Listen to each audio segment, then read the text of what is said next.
Alright, to start the neurologic part of the assessment, you want to start with mental status. So, to do mental status, basically you would assess the client's appearance, make sure it is appropriate for his or her age and gender and the season. So if they're wearing a thick coat in the middle of winter, that could mean something. Or in the middle of summer, that could mean something. You want to observe the client for proper hygiene, grooming, posture, body language, facial expression, speech, and ability to follow directions. So this is done to assess depression, schizophrenia, and other brain disorders. To assess speech and language, you want to talk with the client, ask questions, so you can assess speech, pronunciation, words, volume, and ability to respond to questions.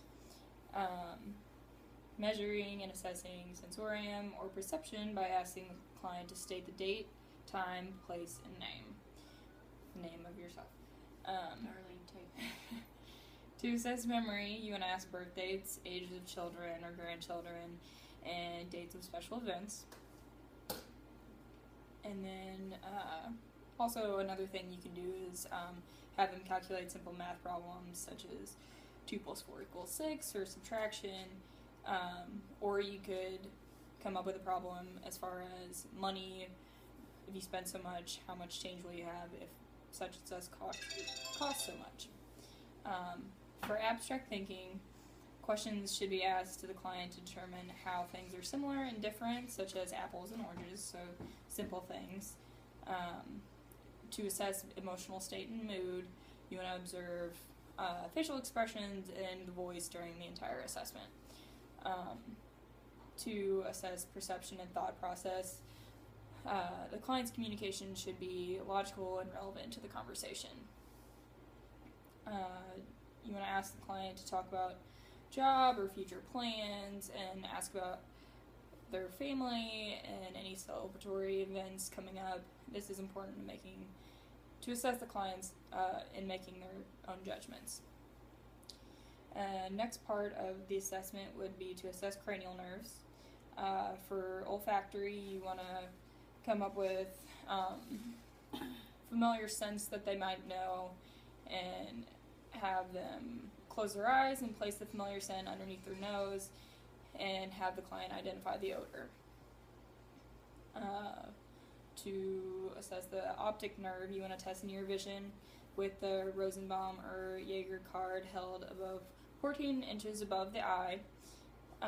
Near vision can also be tested using a magazine or newspaper, using a Snellen chart for distant vision with the client standing 20 feet away from the chart, which don't have any of this here, but moving on to oculomotor, trochlear, and abducens. You want to test the 6 cardinal points of gaze, test direct and consensual pupillary reaction to light, and you want to check the pupils to make sure they equal and round and reactive to light and accommodation. And to do this, you would use a pen light, which I don't have right now. For the trigeminal nerve, with the person's eyes closed, you want to test the sensory function by touching the face with a wisp of cotton in several different areas and have the client voice now each time the client feels it.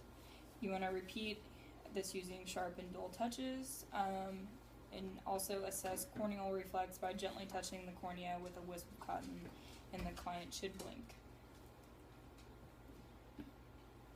To test motor functions by having the client clench the teeth while you palpate the masseter and temporalis muscles, noting the strength, and have the client open and close the mouth, clenching the teeth several times, noting any deviation.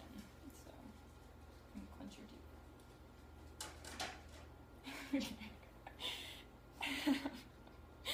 And then you would also do that with the temporalis. And then, moving on to the facial nerve, you're going to test the motor function of the facial nerve by having the client perform smile, show your teeth, close both eyes, puff out your cheeks, and then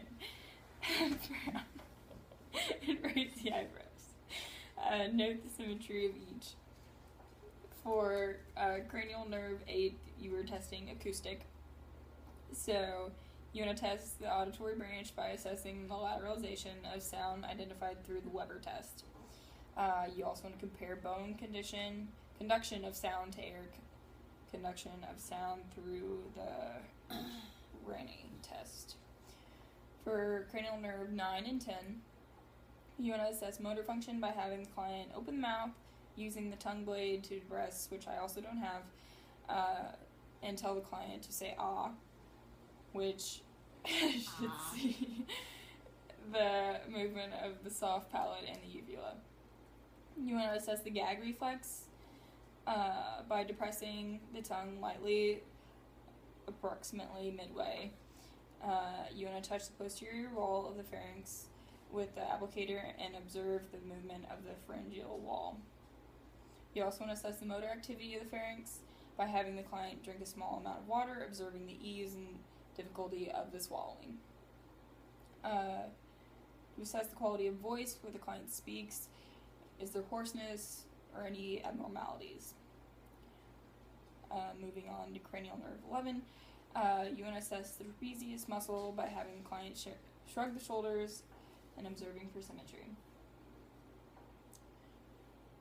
And you want to also place resistance on the shoulders while having the client shrug. Yeah, there you go. And moving on to hypoglossal, you want to assess the movement of the tongue by having the client stick out the tongue and then move it to the right and left and finally retract the tongue. You want to test the client the strength of the tongue by having the client push the tongue against the inside of the cheek as you provide resistance by pushing the 2 fingers against the cheek and tongue.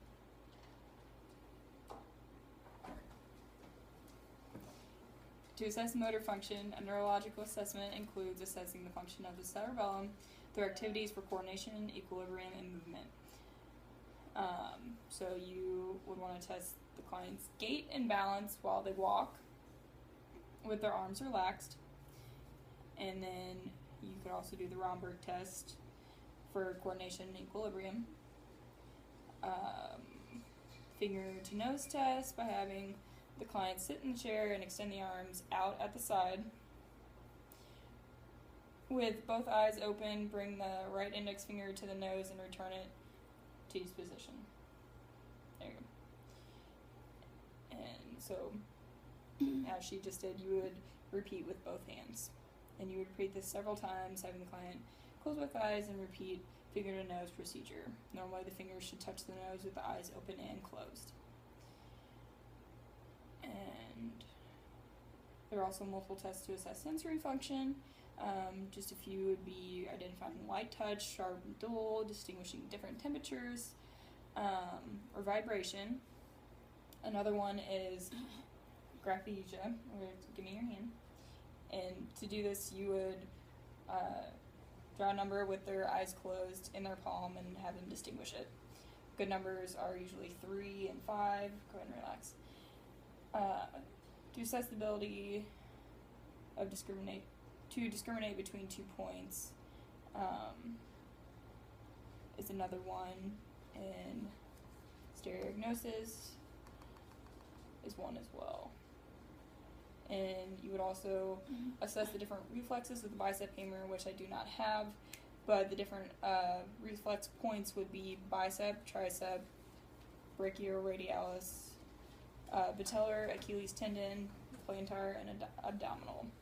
And the scoring on this is 0 for no reflex response, and then go as high as 4 for hyperactive reflex response. And that is the end of my neurological.